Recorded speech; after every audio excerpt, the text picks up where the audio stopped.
Donc bienvenue sur ce tutoriel de présentation de la page d'accueil.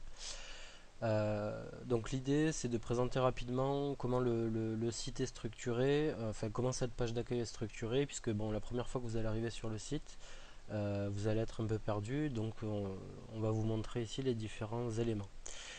Donc la page d'accueil elle est structurée en trois parties. Vous avez en haut ici donc l'entête. Ensuite, au milieu, vous avez donc finalement ce que j'ai appelé un flux continu d'informations. C'est un Facebook-like, donc j'y reviendrai, je vous expliquerai ça. Et vous avez en bas ici donc un pied de page avec quelques informations, et c'est pareil, j'y reviendrai. Donc, pour commencer, donc dans l'entête, vous avez ici un onglet connexion qui vous permet finalement de vous loguer avec votre nom d'utilisateur. Et si vous avez activé votre compte avec l'email que vous avez reçu, qui vous permet de vous loguer. Donc pour l'instant, moi je ne vais pas en parler de tout ça. Je vous montre simplement qu'il y a donc ce petit encart pour se connecter ici, en haut à droite de la page. Une barre de recherche qui vous permet de rechercher sur l'intégralité du site. Vous retrouverez d'autres barres de recherche dans le site plus tard, mais qui seront spécifiques à une page. Là, vous pouvez chercher sur l'ensemble du site.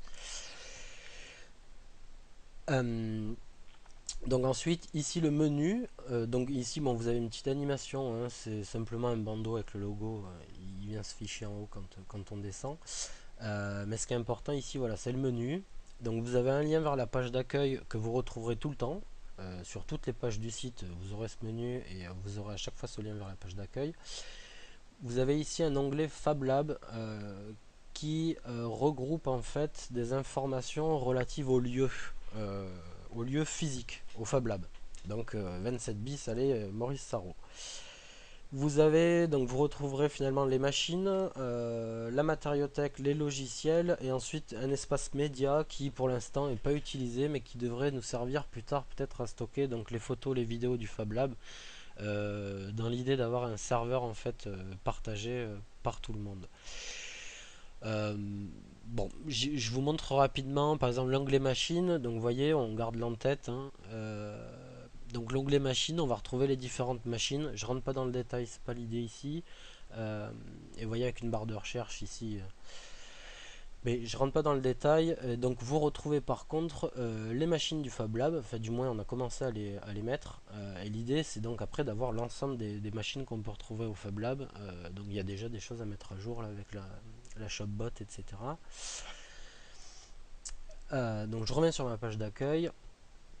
Voilà, donc cet onglet-là, vous allez retrouver finalement des informations relatives au Fab Lab. Finalement, cet onglet-là, il peut vous servir quand vous êtes au Fab Lab et que vous cherchez sur un type de machine, vous avez besoin d'accéder à la matériothèque, vous en avez une en ligne sur le site communautaire. Vous voulez aussi savoir finalement les différentes machines qu'il y a, vous avez l'onglet machine qui vous permet de savoir. Les logiciels, c'est pareil, pour l'instant il n'y a rien, mais l'idée c'est à terme d'avoir les différents logiciels, peut-être avec des tutoriels, etc., directement mis en ligne sur le site communautaire. Bon, donc voilà pour la partie Fab Lab. Et ensuite vous avez la partie communauté qui finalement est la partie qui nous intéresse le plus ici. Donc avec un lien vers un forum. Donc c'est pareil, je rentre pas dans les détails, mais je vous montre rapidement pour que vous sachiez. Et ensuite les projets. Voilà. Donc pour continuer la présentation de la page d'accueil, donc ensuite vous allez retrouver ici donc au milieu donc un flux d'informations continue, ce que j'ai appelé un flux d'informations continue, qui est comme Facebook, c'est-à-dire qu'on va retrouver donc là on a différentes cartes comme ça qui vont être mises à jour en fait en fonction des modifications.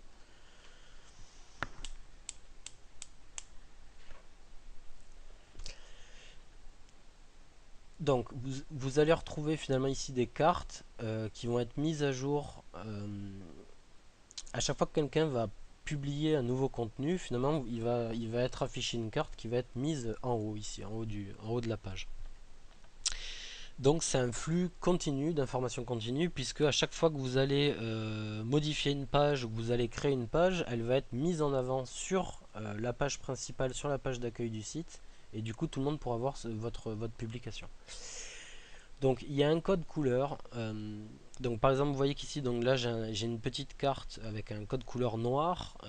En fait le noir c'est un peu tout ce qui est non catégorisable, j'ai envie de dire. Donc on a là j'ai mis les donc vous avez les tutoriels, mais il me semble qu'on a voilà, on a un sondage ici. Donc globalement c'est des choses non catégorisables, mais c'est des informations voilà qui ont été publiées ou qui sont publiées d'ailleurs essentiellement par le service IT, essentiellement par le service IT. Les membres, ils vont finalement publier des projets, donc c'est des cartes avec des en-têtes vertes. Donc vous retrouvez le titre du projet ici et vous avez quelques informations, donc une photo de présentation, un petit teaser, la catégorie du projet et lire la suite. Donc si je clique là, en fait, je vais atterrir sur la page du projet avec donc les informations que le membre a voulu partager. Donc là, il me semble que c'est un projet de Christophe où il explique, il détaille comment il a mis en place la fraiseuse Catrax. Vous avez des données sur l'activité, le média, c'est pareil, je rentre pas trop dans les détails, notamment je pense qu'il y aura un tutoriel sur comment documenter un projet. Donc voilà pour cette partie finalement de flux d'informations continue. Tout ce qu'il y a à retenir, c'est il y a des codes couleurs. Si vous voulez plus d'informations, de toute façon, il y a la partie écrite dans laquelle vous trouverez plus d'infos. Donc il y a des codes couleurs et ce flux d'informations est mis à jour en continu. Et en fait, les informations remontent au fur et à mesure que les gens publient des choses. Voilà, ou qui modifient un projet déjà existant. C'est-à-dire que là, par exemple, Fraiseuse Metal, s'il modifie son projet, hop, il va remonter en tête. À droite ici, alors j'ai appelé ça un bandeau d'articles connexes, enfin d'informations connexes.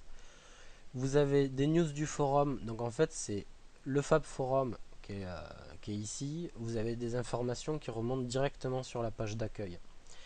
Vous avez en fait toutes les modifications qui vont être dans le forum qui vont apparaître ici. Donc c'est un petit truc synthétique qui vous permet de retrouver les dernières publications qu'il y a eu sur le forum. Donc vous pouvez faire plus, vous voyez, mais ça vous renvoie sur la page. Le fil Twitter d'Artilect Fab Lab. Et ensuite, les lettres d'information. Alors là, comme je ne suis pas logué, mais je vais me loguer après parce qu'il y aura 2-3 différences. Les lettres d'information, donc les newsletters qui à terme devraient passer par le site communautaire, où ici en fait on peut s'abonner directement. Donc comme je ne suis pas logué, j'ai la possibilité, si je suis un visiteur externe, en fait, de rentrer mon adresse mail directement. Mon adresse, @hotmail.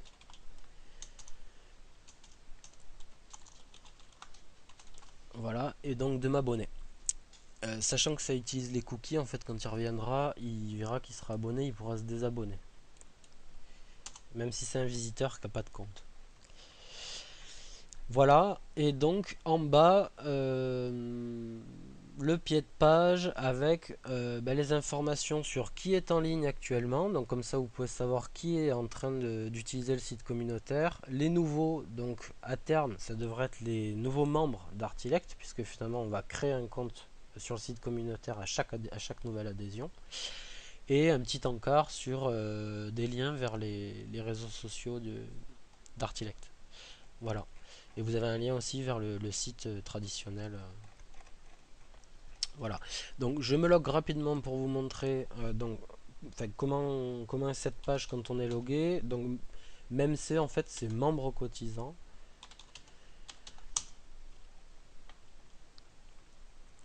Voilà. Donc maintenant quand je suis logué, donc vous voyez que ici je suis identifié et finalement je vais avoir d'autres informations ici qu'on vous présentera dans un autre tuto avec mon espace personnel, mes points, etc. Mais peu importe là. Par contre ici, du coup, j'ai ma messagerie qui est arrivée. C'est-à-dire donc ça, c'est un lien rapide vers la messagerie de mon compte, puisque le site communautaire permet de s'envoyer des messages entre nous directement via le site. Et vous retrouvez ici les sondages, c'est-à-dire le dernier sondage d'actualité. Donc là, c'était sur comment vous trouvez le thème du site web.